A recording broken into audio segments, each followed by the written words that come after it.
This video is one of a series of videos I've made for students who are learning physics to prepare to enter a diagnostic medical sonography program. To find other related videos, please see my playlist, Physics for Diagnostic Medical Sonography Students. In this video, we're going to talk about properties of matter. Specifically, we'll talk about elements and compounds, atoms and molecules, and the phases of matter. So let's start out by talking about atoms. We know that atoms are the building blocks of matter, meaning that everything you see around you, including you yourself, are made of atoms. So how many different types of atoms are there?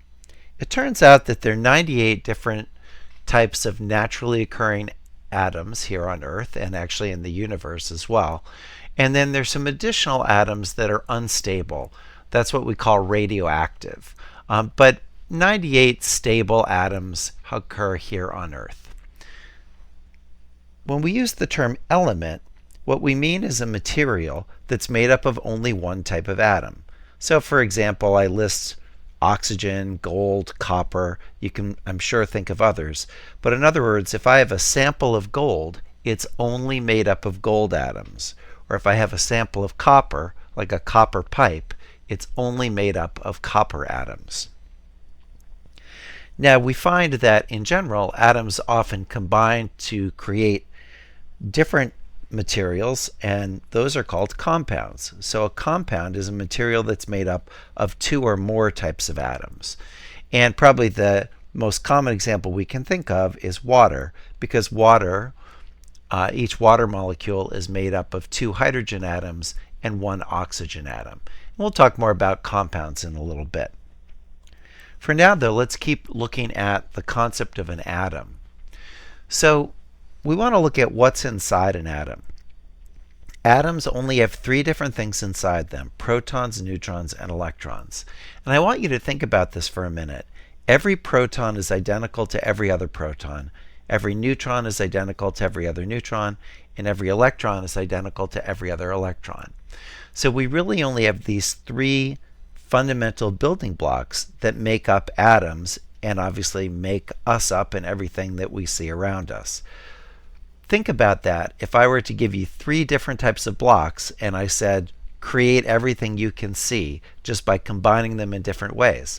That's how our world works.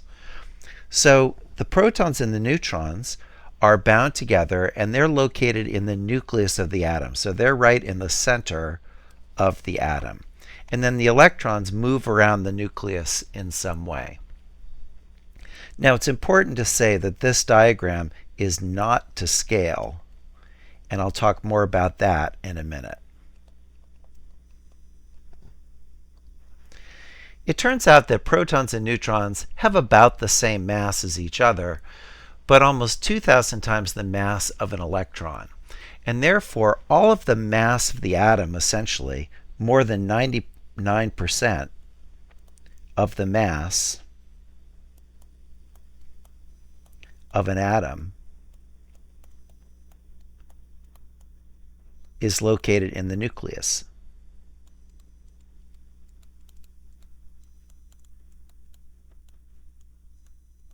So that's where almost all of the mass is. Electrons have very little mass. So how big are atoms? Well, atoms, as you know, are incredibly tiny. Here I say a typical atom has a radius of about 1 × 10 to the negative 10th meters. And I say about that because different atoms are different sizes, but they're all roughly in the 10 to the minus 10 meters type size. In order to get a sense of what atoms are like, one of the things that we can do is imagine that we were to take an atom and enlarge it so the diameter was the same size as a football field. And the question is, how big would the nucleus be? So what do you think? We've got our electrons buzzing around here. How big do you think the nucleus is? Do you think it's that big? Do you think it's, that big? What do you think? Well, it turns out that the nucleus would be about the size of a pinhead. So put a little pinhead here on the 50-yard line. Atoms are almost entirely empty space. And the reason that atoms don't collapse is that those electrons that are orbiting will repel the electrons in adjacent atoms. And so that's what gives matter its structure. From a space point of view, one atom could simply go right through another atom because they are mostly empty space. We know that we organize elements in what we call the periodic table. So the periodic table is just a chart of elements, and what we see in the periodic table is that each element is designated by its atomic symbol. You certainly don't need to know these, although I'm sure you know the common ones, such as hydrogen or oxygen or carbon, helium. So it's certainly good to know some of the common ones. But you'll notice that the elements each have a number associated with them as well as a letter, and that's the number of protons. So that's in fact what determines which element we have. If you have an atom that has 3 protons in it, well, that is definitely lithium. Or an atom that has 6 protons in the nucleus, that's carbon. The way that the periodic table is organized is by gathering elements that have similar chemical properties in columns. So in other words, every element that's in this column will have similar chemical properties. For example, helium, neon, argon, all of these are gases at room temperature. Just a quick note, one of the things that always sort of bothered me when I was learning chemistry was, what are these 2 rows doing down here? Why are they separated out from the rest of the periodic table? Any idea why that is? Well, it turns out it's just so the periodic table will conveniently fit on an 8.5 by 11 sheet of paper. In other words, the periodic table really looks like that. These 2 rows simply fit right in here. But if we write the periodic table that way, it doesn't conveniently fit on a piece of paper. And that's why it is that, that the periodic table, those 2 bottom rows, are located down there. By the way, those unstable or radioactive elements that we talked about, those are the ones down here. The elements above that are the ones that are stable and naturally occurring.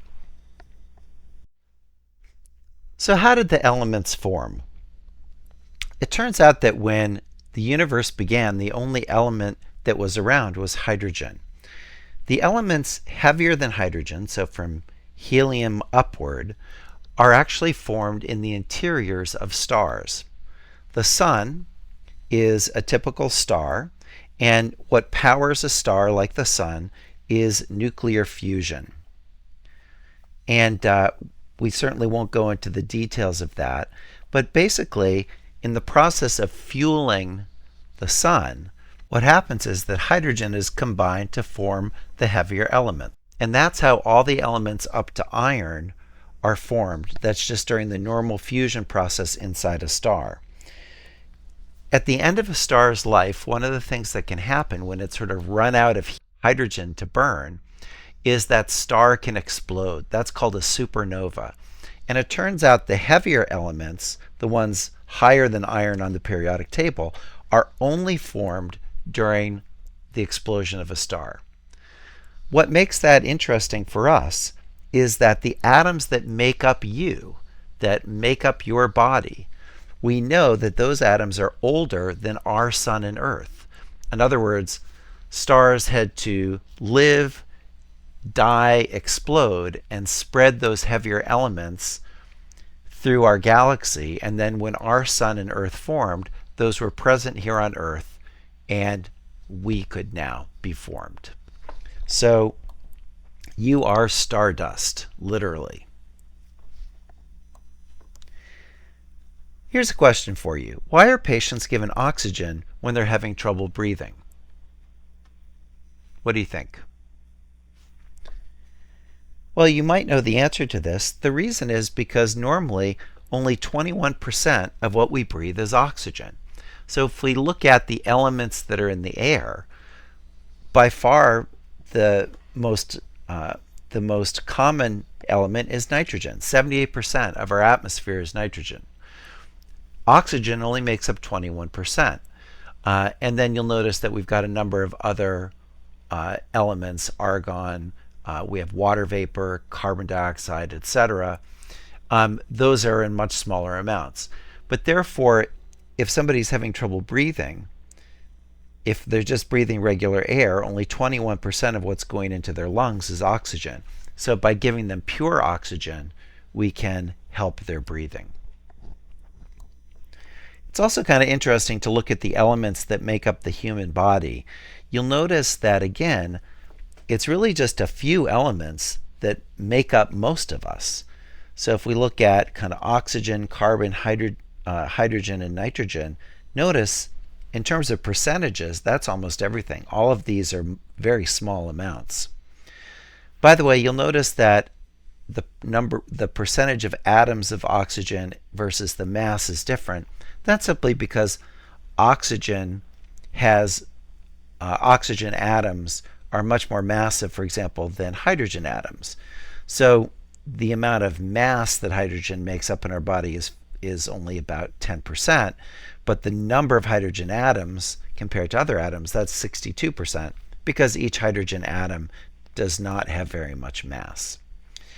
By the way, you'll notice how much of us is oxygen and hydrogen, and of course most of that is in the form of H2O, or water. Let's talk a little bit more about compounds now. When different atoms bond together, they form a compound. And the smallest unit of a compound is a molecule. So atoms bond together to form molecules. So you can think of an analogy that an element, the smallest unit of an element is an atom. The smallest unit of a compound is a molecule. So for example, we can have one atom of oxygen, or we can have one H2O molecule of water. A compound can have very different physical and chemical properties than the elements that make it. And let's just look at a couple examples of that. So what do we get if we take a toxic gas and metal, a type of metal, and we mix it together? Well, the answer is we get salt. So salt is a combination of chlorine, which is a poisonous gas at room temperature, and sodium, which is solid at room temperature. It's a metal. And when they combine, we get salt. So you'll notice salt has very different properties than chlorine or sodium on their own. And of course, another very common example would be if we take two elements that are both gases at room temperature and combine them, what do we get? Well, if it's hydrogen and oxygen, we get water.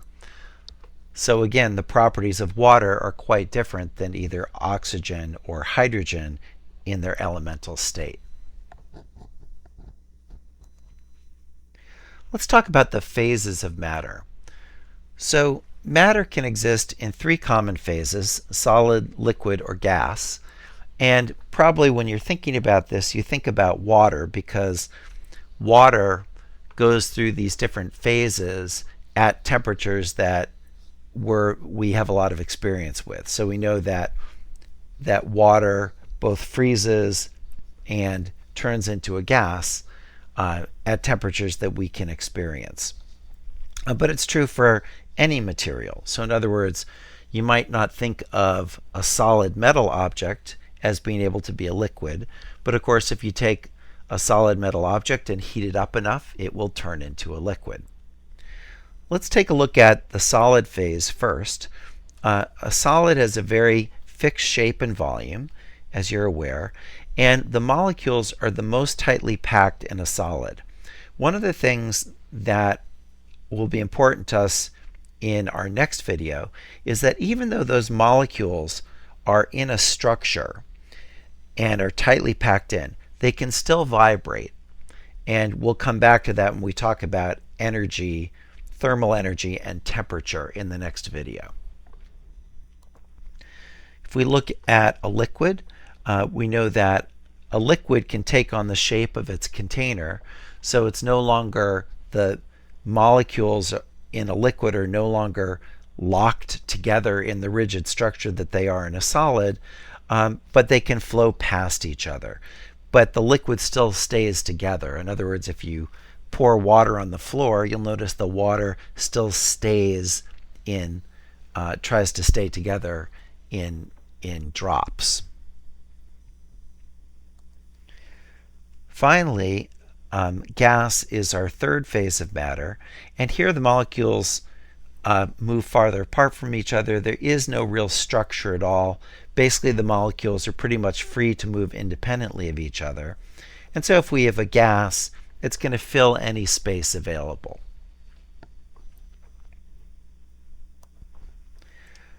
Let's look at density and the states of matter. So we talked about density in an earlier video. Density is simply mass over volume. And we measure density in grams per centimeter cubed or kilograms per meter cubed. And we want to look at how does this relate to the states of matter. Well, you'll notice that solids clearly have the highest density. They're the tightest packed. Liquids would have a lower density, and gas would be the least dense. Let's do a couple examples to illustrate this. The density of gold is 19.3 grams per centimeter cubed. The volume of a golf ball is 40.6 centimeters cubed. What would be the mass of a golf ball made of solid gold? Leave your answer in grams. You might want to pause the video and just do this yourself for practice. Okay, so we know that density is equal to mass over volume. And whenever we're doing a problem, we've got to figure out what have we been given. Well, obviously here we've got the density, and here we've got the volume. And so what we're trying to solve for is the mass. And so the first thing I'm going to do is just rearrange this with algebra. So I'm going to multiply both sides by volume. And that will cancel the volume out on the right-hand side there. And I'm just going to reverse the order so that mass is equal to volume times density. Okay, so in this case, the volume is 40.6 centimeters cubed. The density is 19.3. And if you multiply that out, and we'll round off a little bit, we'll just keep 3 digits, you'll get 784 grams. So that's a significant amount of mass. That's about 3/4 of a kilogram.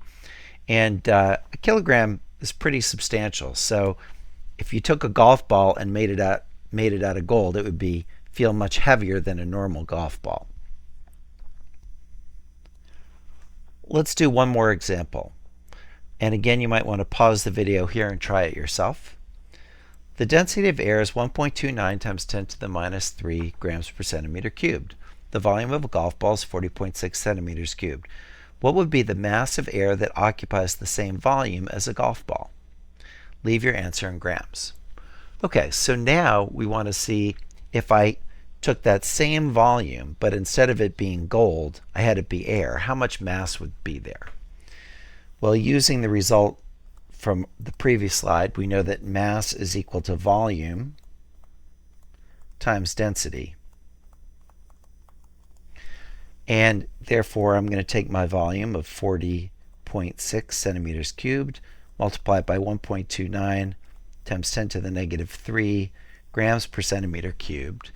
And when you do that, again, keeping 3 digits, you should get 0.0524 grams.